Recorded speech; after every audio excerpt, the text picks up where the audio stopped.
जो समता कर्म योग से प्राप्त होती है वही समता ध्यान योग से भी प्राप्त होती है। इसलिए भगवान ध्यान योग का प्रकरण आरंभ करते हुए पहले ध्यान योग के लिए प्रेरणा करते हैं। योगी युंजित सतत मात मानम रहसि स्थितः एकाकी यत चित्तात्मा निराशी परिग्रह।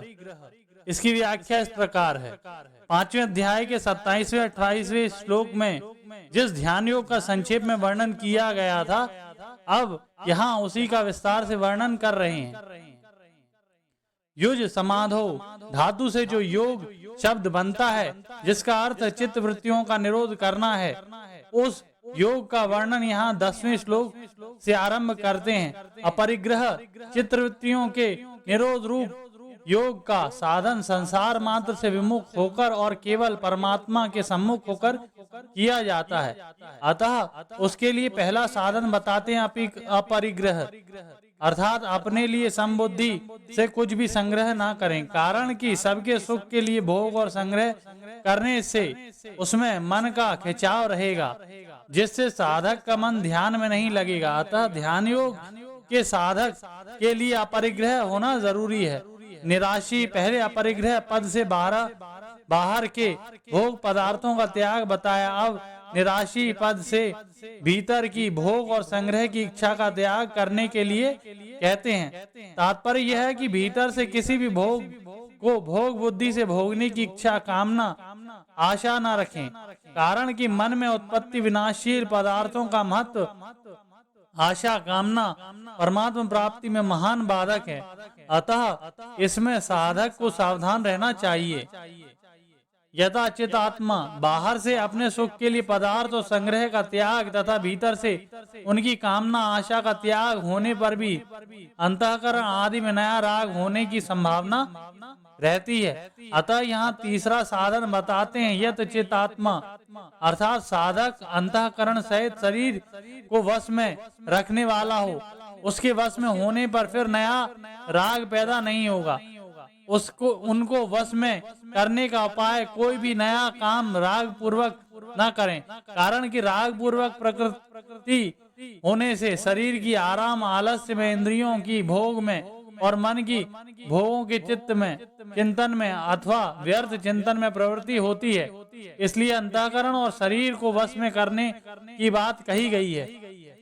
योगी जिसको ध्यान लक्ष्य केवल परमात्मा में लगाना ही है, अर्थात जो परमात्मा प्राप्ति के लिए ध्यान योग करने वाले हैं, सिद्धियों और भोगों की प्राप्ति के लिए नहीं, उनको यहाँ योगी कहा गया है। एकाकी ध्यान योग का साधक अकेला हो, साथ में कोई सहायक ना हो, क्योंकि दो होंगे तो बातचीत होने लग जाएगी और साथ में कोई सहायक होगा तो राग के कारण ही उसकी याद आती रहेगी, जिससे मन भगवान में नहीं लगेगा। रहस्य स्थित साधक को कहाँ स्थित होना चाहिए, इसके लिए बताते हैं कि वह एकांत में स्थित रहे, अर्थात ऐसे स्थान में रहे जहाँ ध्यान के विरुद्ध कोई वातावरण ना हो, जैसे नदी का किनारा हो, वन में एकांत स्थान हो, एकांत मंदिर आदि हो, अथवा घर में ही एक कमरा जो हो ऐसा, जिसमें केवल भजन ध्यान किया जाए। उसमें ना तो स्वयं भोजन शयन करे और ना दूसरा ही करे। अर्जुन पहले भी युद्ध के लिए तैयार थे और अंत में भी उन्होंने युद्ध किया, केवल बीच में वे युद्ध से को पाप समझने लगे थे, तो भगवान ने समझा देने के से उनकी युद्ध करना स्वीकार किया। इस तरह प्रसंग कर्मों का होने से गीता में कर्मयोग का विषय आना तो ठीक ही था, पर इसमें ज्ञान योग भक्ति योग आदि कोई परमार्थिक साधनों का वर्णन कैसे आया? उनमें भी यहाँ ध्यान योग का वर्णन आया, जिसमें केवल एकांत में बैठकर ध्यान लगाना पड़ता है। यह प्रसंग ही यहाँ क्यों आया? अर्जुन पाप के भय से युद्ध से उपरत होते हैं तो उनके भीतर कल्याण की कामना जागृत होती है। अतः वे भगवान से प्रार्थना करते हैं कि जिससे मेरा निश्चित श्रेय कल्याण हो, वह बात आप कहिए।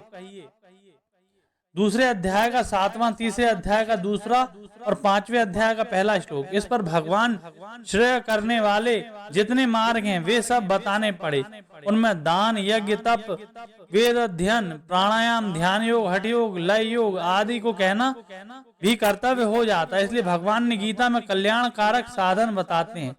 उन सब साधनों में भगवान ने यह बात बताई कि उत्पत्ति विनाशशील वस्तुओं का जो लक्ष्य है वह खास बंधन कारक है। अगर साधक का लक्ष्य केवल परमात्मा का है तो फिर उसके सामने कोई भी कर्तव्य कर्म आ जाए उसको समभाव से करना चाहिए। समभाव से किए गए सब के सब कर्तव्य कर्म कल्याण करने वाले होते हैं। पूर्व श्लोक में भगवान ने ध्यान योग के लिए प्रेरणा की। ध्यान योग का साधन कैसे करें इसके लिए अब आगे के 3 श्लोकों में ध्यान योग की उपयोगी बातें बताते हैं। शुचो देशे प्रतिष्ठाप्य स्थिर मानसमात्मनः नात्युक्षितम नाति नीचम चैलाजन कुशोत्तरम। इसकी व्याख्या इस प्रकार है। शुचो देशो, भूमि की शुद्धि 2 तरह की होती है। स्वाभाविक शुद्ध स्थान जैसे गंगा आदि का किनारा, जंगल, तुलसी, आंवला, पीपल आदि पवित्र वृक्षों के पास का स्थान आदि, और शुद्ध किया हुआ स्थान जैसे भूमि को गाय के गोबर से लीपकर अथवा जल छिड़ककर शुद्ध किया जाए। जहाँ मिट्टी हो वहाँ ऊपर की 4-5 अंगुल मिट्टी दूर करके भूमि को शुद्ध किया जाए। ऐसी स्वाभाविक अथवा शुद्ध की हुई समतल भूमि में काठ या पत्थर की चौकी आदि को लगा दें। चैलाजिन कुशोत्तरम, यद्यपि पाठ के अनुसार क्रमशः वस्त्र, मृगछाल और कुश बिछानी चाहिए, तथापि बिछाने में पहले कुश बिछा दें। उसके ऊपर बिना मारे हुए मृग का अर्थात अपने आप मरे हुए मृग का चर्म बिछा दें, क्योंकि मारे हुए मृग का चर्म अशुद्ध होता है। अगर ऐसी मृगछाल न मिले तो कुश पर टाट का बोरा अथवा ऊन का कंबल बिछा दें, फिर उसके ऊपर कोमल सूती कपड़ा बिछा दें। वराह भगवान के रोम से उत्पन्न होने वाले के कारण कुश बहुत पवित्र माना गया था। उससे बना आसन काम में लाते हैं। ग्रहण आदि के समय सूतक से बचने के लिए अर्थात शुद्धि के लिए कुश को पदार्थों में कपड़े में रखते हैं। पवित्री प्रोक्षण आदि में इसको काम में लेते हैं। अतः भगवान ने कुश बिछाने के लिए कहा है। कुश शरीर में गड़े नहीं और हमारे शरीर में जो विद्युत शक्ति है वह आसन में होकर जमीन में न चली जाए, इसलिए मृगछाल बिछाने का विधान आया है। मृगछाल के रोम शरीर में न लगे और आसन कोमल रहे, इसलिए मृगछाल के ऊपर सूती शुद्ध कपड़ा बिछाने के लिए कहा गया है। अगर मृगछाल की जगह कंबल या टाट हो तो वह गर्म ना हो जाए, इसलिए उस पर सूती कपड़ा बिछाना चाहिए। समतल शुद्ध भूमि में जो तख्त या चौकी रखी जाए उस पर अत्यंत ऊंची हो और न अत्यंत नीची हो, कारण कि अत्यंत ऊंची होने से ध्यान करते समय अचानक नींद आ जाए तो गिरने के कारण चोट लगने की संभावना रहेगी। ध्यान करने के लिए भूमि पर जो आसन, चौकी या तख्त रखा जाए वह हिलने वाला ना हो। इस प्रकार इसी तरह से गौमुख, माला, संध्या के 5 पात्र, आचमन आदि भी अपने अलग रखने चाहिए। शास्त्रों में यहाँ तक विधान आया है कि दूसरों के बैठने का आसन, पहनने की जूती, खड़ाऊ, कुर्ता आदि को अपने काम में लेने से अपने को दूसरों के पाप पुण्य का भागी होना पड़ता है। पुण्यात्मा संत महात्माओं के आसन पर भी नहीं बैठना चाहिए, क्योंकि उनके आसन, कपड़े आदि को पैर से छूना भी उनका निरादर करना है, अपराध करना है। तन्ने काग्रम मनः कृत्वा यत चित्तेन्द्रिय क्रियः उपविश्यासने युज्या दोगमात्म विशुद्धये। इसकी व्याख्या इस प्रकार है। पूर्व श्लोक में बिछाए जाने वाले आसन की विधि बताने के बाद अब भगवान 12वें और 13वें श्लोक में बैठने वाले आसन की विधि बताते हैं। तत्र आसन, जिस पर आसन पर क्रमशः कुश, मृगछाल और वस्त्र बिछाया हुआ है, ऐसे पूर्व श्लोक में वर्णित आसन के लिए यहाँ तत्र आसने पद आए हैं। उस बिछाए हुए आसन पर सिद्धासन, पद्मासन, सुखासन आदि जिस किसी आसन में सुख पूर्वक बैठ सके उस आसन में बैठ जाना चाहिए। आसन के विषय में ऐसा आया है कि जिस किसी आसन पर बैठे उसी में ही लगातार 3 घंटे बैठे रहें, उतने समय तक इधर उधर हिले डुले नहीं। ऐसे बैठने का अभ्यास सिद्ध होने से मन और प्राण स्वतः स्वाभाविक शांत हो जाते हैं। कारण कि मन की चंचलता शरीर को स्थिर नहीं होने देती और शरीर की चंचलता क्रिया प्राण प्रवणता मन को स्थिर नहीं होने देती। इसलिए ध्यान के समय शरीर को स्थिर रखना बहुत आवश्यक है। आसन पर बैठने के समय चित्त और इंद्रियों की क्रियाएं वश में रहनी चाहिए। व्यवहार के समय भी शरीर मन इंद्रियां आदि की क्रियाओं पर अपना अधिकार रहना चाहिए। कारण कि व्यवहार काल में चित्त और इंद्रियों की क्रियाएं वश में नहीं होंगी तो ध्यान के समय भी वे क्रियाएं जल्दी वश में नहीं हो सकेंगे। अतः व्यवहार काल में भी चित्त आदि की क्रियाओं को वश में रखना आवश्यक है। तात्पर्य कि अपना जीवन ठीक तरह से संयत होना चाहिए। आगे 16वें श्लोक में भी संयत जीवन रखने के लिए कहा गया है। मन को एकाग्र करें, अर्थात मन को संसार के चिंतन को बिल्कुल मिटा दें। इसके लिए ऐसा विचार करें कि अब ध्यान करने के लिए आसन पर बैठा हूं। यदि इस समय मैं संसार का चिंतन करूंगा तो अभी संसार का काम तो होगा नहीं और संसार का चिंतन होने पर परमात्मा का चिंतन ध्यान भी नहीं होगा। इस तरह दोनों ओर से मैं रीता रह जाऊंगा और ध्यान समय बीत जाएगा। इसलिए इस समय मेरे को संसार का चिंतन नहीं करना है, अपितु मन को केवल परमात्मा में ही लगाना है। समम काय शिरो ग्रीवम धरायान चलम स्थिरः संप्रेक्ष्य नासिकाग्रम स्वम दिशा वलोकयन्। इसकी व्याख्या इस प्रकार है। यद्यपि काय नाम शरीर मात्र है, तथापि यहाँ आसन पर बैठने के बाद कमर के नीचे, कमर से लेकर गले तक के भाग को काय नाम से कहा गया है। शिर नाम ऊपर के भाग का अर्थात मस्तिष्क का है और ग्रीवा नाम मस्तिष्क और काया के बीच का भाग है। ध्यान के समय ये काया, शीर और ग्रीवा सम सीधे रहें, अर्थात रीढ़ की जो हड्डी है उसकी सब गांठें सीधे भाग में रहें और उसी सीधे भाग में मस्तक तथा ग्रीवा रहे। तात्पर्य की काया, शीर और ग्रीवा ये तीनों एक सूत में अचल रहें। कारण कि इन तीनों के आगे झुकने से नींद आती है, पीछे झुकने से जड़ता आती है और दाएं बाएं झुकने से चंचलता आती है। इसलिए ना आगे झुके, ना पीछे झुके और ना दाएं बाएं ही झुकें। दंड की तरह सीधा सरल बैठे रहें।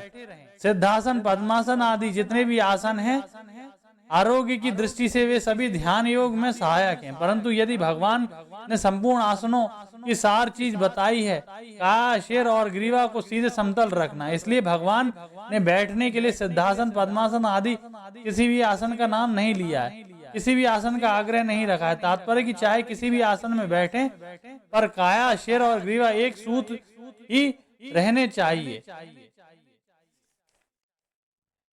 बिछाने और बैठने के आसन विधि बताकर अब आगे के 2 श्लोकों में फल सहित सगुण साकार को फल सहित सगुण साकार के ध्यान का प्रकार बताते हैं। प्रशांतात्मा विगत भी ब्रह्मचारी व्रते स्थितः मनः संयम्य मच्चितो युक्त आसीत मत्परः। इसकी व्याख्या इस प्रकार है। प्रशांत आत्मा जिसका अंतःकरण राग द्वेष से रहित है वह प्रशांत आत्मा है। जिसका सांसारिक विशेषता प्राप्त करने का, रिद्धि सिद्धि आदि प्राप्त करने का उद्देश्य न होकर केवल परमात्मा प्राप्ति का ही दृढ़ उद्देश्य होता है, उसके राग द्वेष स्थिर होकर मिट जाते हैं। राग द्वेष मिटने पर स्वतः शांति आ जाती है जो कि स्वतः सिद्ध है। तात्पर्य की संसार के संबंध के कारण ही हर शोक, राग, द्वेष आदि द्वंद्व होते हैं और इन्हीं द्वंद्वों के कारण शांति भंग होती है। जब ये द्वंद्व मिट जाते हैं तब स्वतः सिद्ध शांति प्रकट हो जाती है। वह स्वतः सिद्ध शांति को प्राप्त करने वाले का नाम प्रशांत आत्मा है। विगत भी शरीर को मैं और मेरा मानने से ही रोग का, निंदा का, अपमान का, मरने आदि का भय पैदा होता है। परंतु जब मनुष्य शरीर के साथ मैं और मेरे पन की मान्यता को छोड़ देता है तब उसमें किसी भी प्रकार का भय नहीं रहता। कारण कि उसके अंतःकरण में यह भाव दृढ़ हो जाता है कि शरीर को जीना हो तो जिएगा ही, इसको कोई मार नहीं सकता, और इस शरीर को मारना हो तो मरेगा ही, फिर इसको कोई बचा नहीं सकता। यदि यह मर भी जाएगा तो बड़े आनंद की बात है, क्योंकि मेरी चित्त वृत्ति परमात्मा की तरफ होने से मेरा कल्याण तो हो ही जाएगा। जब कल्याण में कोई संदेह ही नहीं तो फिर भय किस बात का। इस भाव से यह सर्वथा भय रहित हो जाता है। अपनी विशेषता मानने से आसुरी संपत्ति आ जाती है। इसलिए भगवान ने मत पद से ध्यान योगी के लिए अपने परायण होने की बात कही है। भगवत परायण में भगवान का बल रहने के से विकार शीघ्र दूर हो जाते हैं और अभिमान भी नहीं होता। यह भक्ति की विशेषता है। इस श्लोक में मन और चित्त ये दोनों समानार्थक पद आए हैं। मन से किसी वस्तु का बार बार मनन किया जाता है और चित्त में किसी एक ही वस्तु का चिंतन किया जाता है। अतः यहाँ आए मन संयम्य मच्चित्तः पदों का तात्पर्य है संसार का मनन नहीं करें, अर्थात मन को संसार से हटा लें और चित्त से केवल भगवान का चिंतन करें, अर्थात चित्त को केवल भगवान में लगा दें। युञ्जन्नेवं सदात्मानं योगिम नियत मानसः शांतिम निर्वाण परमं मत संस्थामधिगच्छति। इसकी व्याख्या इस प्रकार है। योगी नियत मानसः, जिसका मन पर अधिकार है वह नियत मानस है। साधक नियत मानस तभी हो सकता है जब उसके उद्देश्य में केवल परमात्मा ही रहते हैं, परमात्मा के सिवाय उसका और किसी से संबंध नहीं रहता। कारण कि जब तक उसका संबंध संसार के साथ बना रहता है तब तक उसका मन नियत नहीं हो सकता। साधक को यह एक बड़ी गलती होती है, वह अपने आप को गृहस्थ आदि मानता है और साधक ध्यान योग का करता है, जिससे ध्यान योग की सिद्धि जल्दी नहीं होती। अतः साधक को चाहिए कि वह अपने आप को गृहस्थ, साधु, ब्राह्मण, क्षत्रिय, वैश्य, शूद्र आदि किसी वर्ण आश्रम में न मानकर ऐसा माने कि मैं तो केवल ध्यान करने वाला हूँ, ध्यान से परमात्मा की प्राप्ति करना ही मेरा काम है, सांसारिक रिद्धि सिद्धि आदि को प्राप्त करना मेरा उद्देश्य नहीं है। इस प्रकार अहंता का परिवर्तन होने पर मन स्वाभाविक ही नियत हो जाएगा, क्योंकि यहाँ अहंता होती है वहाँ अंतःकरण की बहिकरण की स्वाभाविक वृत्ति होती है। 10वें श्लोक में योगी पदों से लेकर 14वें श्लोक से युक्त आसीत मत पर पदों तक जितना ध्यान का मन लगाने का वर्णन हुआ है उन सब को यहाँ एवं पद से लेना चाहिए। एवं शांति निर्वाण परमं मत संस्था मधिगच्छति। भगवान जो वास्तविक स्थिति है जिसको प्राप्त होने पर कुछ भी प्राप्त करना बाकी नहीं रहता, उसको यहाँ निर्वाण परम शांति कहा गया है। ध्यान योगी ऐसी निर्वाण परम शांति को प्राप्त हो जाता है एवं निर्विकल्प स्थिति होती है और एक निर्विकल्प बोध होता है। ध्यान योग में पहले निर्विकल्प स्थिति होती है, फिर उसके बाद निर्विकल्प बोध होता है। इसी निर्विकल्प बोध को यहाँ निर्वाण परमा शांति नाम से कहा गया है। शांति दो तरह की होती है, शांति और परम शांति। संसार के त्याग संबंध विक्षेप से शांति होती है और परमात्मा तत्व की प्राप्ति होने पर परम शांति होती है। इसी परम शांति को गीता में नैष्ठिक शांति 5वें अध्याय का 12वां श्लोक और शाश्वत शांति 9वें अध्याय का 31वां श्लोक आदि नामों से यहाँ निर्माण परमा शांति नाम से कहा गया है।